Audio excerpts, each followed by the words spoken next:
అన్న నమస్తే అన్న. హాయ్ అన్న నమస్తే. పవన్ కళ్యాణ్ జనసేన పార్టీ ఆవిర్భావ దినోత్సవం జరుగుతుంది. ఈ సందర్భంగా పెద్ద సభ కూడా జరుగుతుంది. ఓకే, సభ సూపర్ సక్సెస్ అయితే ఆ విషయం అందరూ తెలిసిందే. కాకపోతే ఇక్కడ ఏంటంటే తన యొక్క పార్టీని ప్రజల్లోకి ఇంకా బలంగా తీసుకెళ్లాలంటే ఎటువంటి నినాదాలతోటి ఎటువంటి కార్యక్రమాలతోటి ఓటర్లను ఆకట్టుకోవడానికి పవన్ కళ్యాణ్ ముందుకు వస్తే బాగుంటుందని యాజ్ ఏ కామన్ మ్యాన్గా లేదా ఒకవేళ if you have a Pawan Kalyan fan ఏం చెప్పాలనుకుంటున్నాను? ఒకటన్నా ఈరోజు జరుగుతున్న సభ ఏదైతే ఉందో అది చాలా పెద్ద ఎత్తున జరుగుతుంది. భారీ అంచనాలతోటి ఒక 10 లక్షల పైన జనాభా వస్తారని అంచనా ఉంది. అందుకు తగ్గట్లు మంచి ఏర్పాట్లు కూడా చేయడం జరిగింది. భోజన వసతి కూడా ఏర్పాటు చేయడం జరిగింది. సో చాలా సంతోషంగా ఉంది. కానీ ఒక యాజ్ ఏ పవన్ కళ్యాణ్ అభిమానిగా మేము కూడా మొదట్లో చాలా బాధపడ్డాము. పవన్ కళ్యాణ్ గారు పార్టీ పెట్టిన పోటీ చేయకపోవడం, దాని తర్వాత పోటీ చేసినా కూడా 2 స్థానాల్లో ఓడిపోవడం, ఒక సీటు రావడం కూడా ఆ ఒక్క సీటును కూడా వైఎస్ఆర్సీపీ నుండి కొనుగోలు చేయడం, ఆ ఒక్క సీటును కూడా ఏదంటే చిన్న పార్టీని అది పిల్ల పార్టీ అని, అది పిల్లల పార్టీ అని చాలా ఎగతాళిగా మాట్లాడి ఉన్న ఒక్క ఎమ్మెల్యేని కొనుగోలు చేసి ఆ పార్టీ గొంతు నిలిపే ప్రయత్నం చేశారు. అప్పుడు చాలా బాధ వేసింది అన్న. కాకపోతే ఈ పార్టీ అనేది మేము ఎట్లయినా యూత్ కష్టపడి మేము మా పవన్ అన్న స్టేమినా అనేది ఏంటి అనేది మేము చూపించాలనుకున్నాం.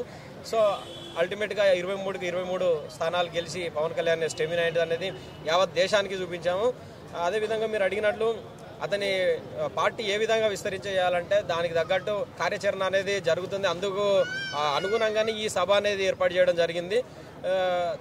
ఒకటి ఏంటంటే ప్రజలకు చేరువ కావడానికి ఇంకా మరిన్ని పథకాలను వాళ్ళ మేనిఫెస్టోలో పెట్టడం జరుగుతుంది. ఇది ఎందుకంటే ఇది కూటమి ప్రభుత్వం కాబట్టి ఇప్పుడు దీనిలో చెప్పడానికి ఏమి ఉండదు.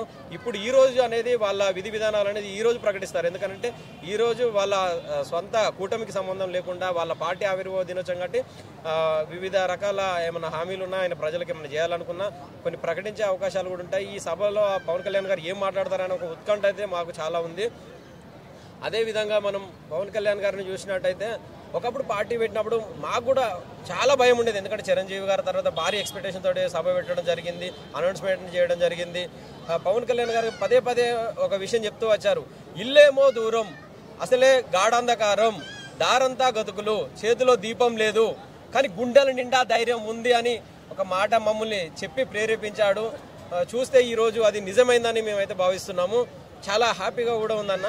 విధి విధానాలు ఏంటంటే ఇప్పుడు పార్టీని జాతీయ స్థాయిలో విస్తరించే ప్రయత్నాలు కూడా చేయాలన్న. ఎందుకంటే తెలుగు రాష్ట్రాల్లో ఆయనకు ఉన్న అభిమానులు కానీ మొన్న గతంలో మనం చూసినట్టయితే మహారాష్ట్రలో క్యాంపెయినింగ్ చేస్తే ఆయన క్యాంపెయినింగ్ చేసిన అన్ని చోట్లలో కూడా బీజేపీ ఘన విజయం సాధించింది. అది పవన్ కళ్యాణ్ గారి స్టెమినాకు మరొక నిదర్శనం అని నేను తెలియజేస్తున్నాను.